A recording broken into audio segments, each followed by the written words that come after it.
The news broke earlier that West Brom have had a bid accepted for West Ham's Grady Diangana, and it's not gone down well on social media. Understandably, it's not gone down well myself either. I'm pretty annoyed about this, and as I do this video, I'm probably going to get even more annoyed because there's a lot of things wrong with the potential of selling Diangana to West Brom. I don't get it. I don't get it. I understand why they need money. I get it. We are skint. I know that. But it still doesn't justify, in my opinion, selling Diangana. There's not that many players I would say and you just don't touch at West Ham this summer, but he's one of them. So anyway, let's get into it. The fee, we'll get onto the fee, but in case you that don't know, it's 12 million initially, and it could rise to 18 million depending on the success of Diangana at West Brom. Last season we loaned him out. I was actually disappointed to see him go out on loan. The season previous, when he broke into the first team, I thought he looked a bit raw. I thought he looked good. He wasn't amazing. I thought he looked good. But the thing I liked most about him was he was fearless. He would try and go past his man, and if he got tackled or he ran the ball out of play, next time he got the ball, he tried it again. And that's just, at times we were lacking that the previous season. And I think last season we were missing it a little bit. I think Pellegrini made an error loaning him out. However, saying that, it worked well. He got his game time. He performed really good at West Brom, one of the best players in the Championship. I thought Moyes made a mistake not recalling him in January. However, Bowen came in, so therefore that sort of justified not recalling Diangana. But at the time, I thought we should have took him back in January when we could have. A successful loan spell. The reason you loan these players out is to go get game time, get them tested, see if they can manage at that level, and you bring them into your team. If Grady Diangana's loan ticks all the boxes, yeah, we're selling him.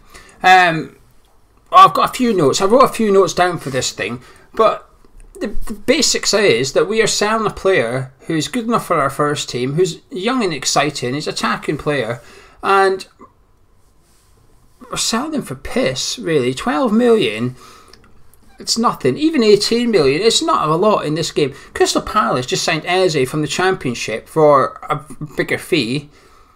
At least Diangana's played in the Premier League. I don't think there's much between them in terms of ability or potential and stuff.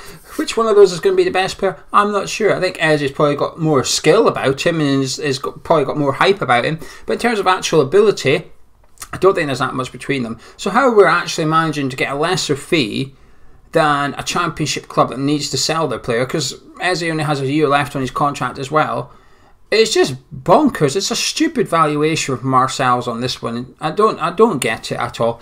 But all summer we've heard from the manager, oh, Red Bull model this, Red Bull model that. This is the complete opposite. I know they sell players, but not. You give them a chance first. You let them see what they're all about. You get them to the peak of their value or an exceedingly high value before you sell them. You don't sell them for fundraising, because that's essentially what we're doing. It's almost like we've tried to sell Lanzini, we've tried to sell Anderson, there's no takers, so now we're just going to have to sell a prized asset 10 days before the season kicks off. And I don't understand it. I really can't. This isn't something I can accept, to be honest with you. Like I said, I think if you sold majority of the squad at West Ham, I would understand, but not Diangana at all. There's only one winner here. West Brom. Sebastian Haller, the other day though, the worst thing about this is, I think most of us could see this coming. It's a bit like the circus. To go back to the circus analogy, the juggler's just come out. You know what he's away to do. He's away to juggle. This summer, when Diangana come back and West Brom was promoted, you knew what was coming. That was West Brom coming in for Diangana. We knew that was going to happen. I just thought, or hoped that A, because they went after Eze as well, I might have said to Diangana, we actually prefer this player. B, they've taken a while. They should have been. I expected this bid to land within minutes of the season finishing, really. So I'm surprised it's taken this long. And Moyes has now seen Diangana for himself in action, and I just thought that those three things together might suggest that we're going to keep him, or we're going to fend West Brom off. He's not for sale, kind of thing. And it's just thoroughly disappointing that the juggler's now come out. And he's still juggling. We're getting to see what we expected. And the whole thing just smacks of desperation and incompetence. And a combination of the two things is extremely dangerous. We are now acting like a side that's just got promoted or something. I don't know. It's hard to explain. I know people say, well, it's a side that's expecting relegation. it probably is in a way. We're now strengthened. I expect us to be battling relegation next season. I do expect another relegation battle next season. This transfer is only strengthening one of the sides we are going to be up against in the bid to survive. It's very, very risky, this transfer. Sebastian Haller made the comments after the friendlies about how he's now got someone that can provide him the assists. We have a £45 million problem at West Ham, called Sebastian Haller. Now, I'm a big fan of him. We all know that, okay? I don't think he had a good season last season. I don't think it was a write-off like others do. I think he did okay for his debut season. I expected more, however. And we've now got our £45 million striker saying, I'm looking forward to playing with this guy. This guy's going to get me assists. He did get him assists in the friendly. So finally, for the first time, we're hearing from our striker that this could be the person that unlocks me, because we've struggled to play to Haller's strengths. So what do? We go flog him. Next season, when Sebastian Haller is struggling next season, and the West Brom striker, whoever it is banging in the goals, Diangana setting them up, I'm going to find it very hard to blame Sebastian Haller, because he's come out and basically said, this is the guy to provide me with the goals. And if you don't believe him, look at his time at Frankfurt. Kostic played on the left and provided many of his goals with the crosses coming in from the left. No wonder he's licking his lips at Diangana doing something similar for him down the side, and we're ready to flog him. I find it hard to expect anything other than a repeat of last season from Sebastian Haller for the coming season, because nothing's changed for him really.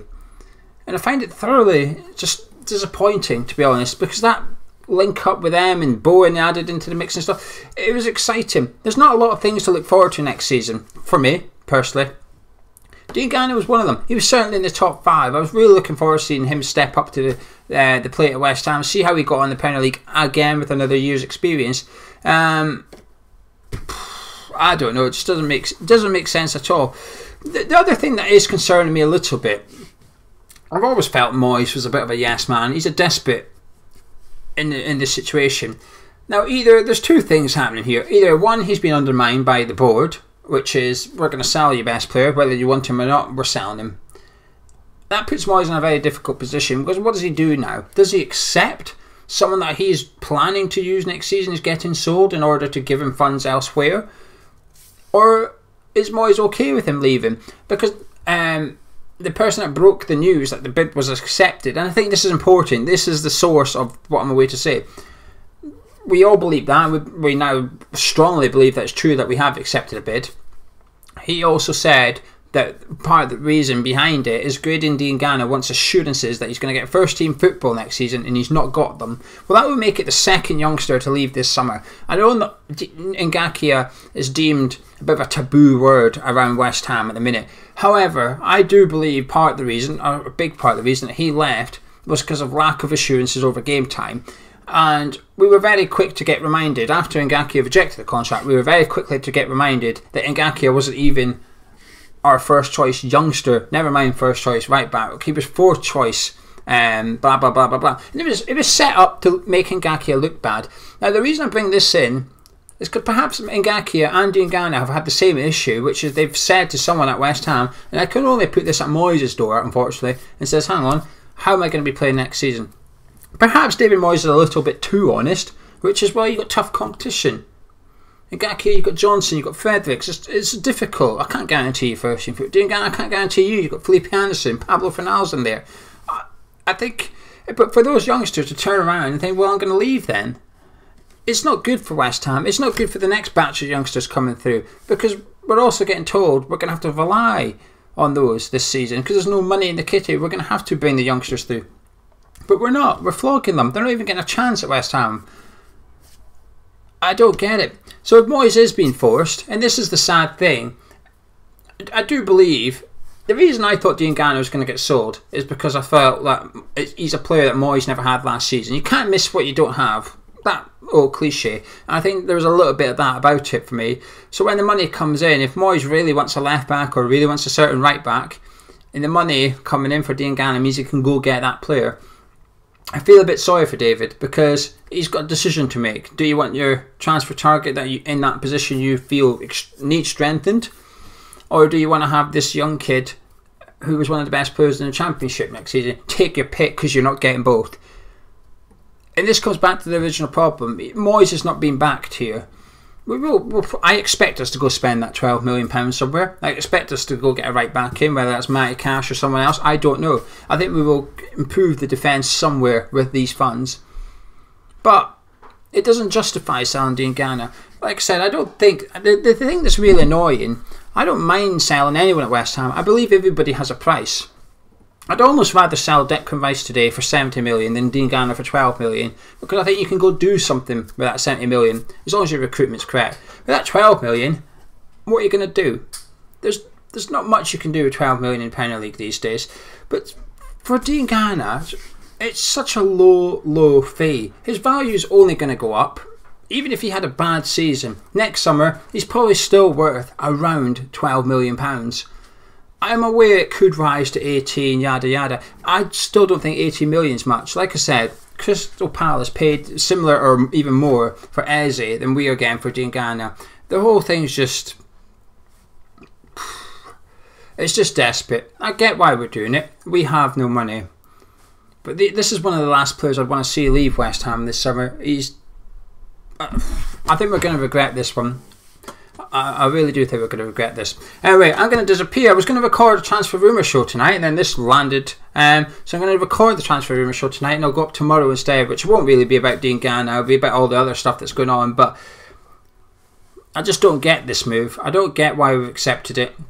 Nobody wins. Like I said, I think West Brom win, but nobody at West Ham wins out of this. 12 million is peanuts for a player like that with the potential that he's got.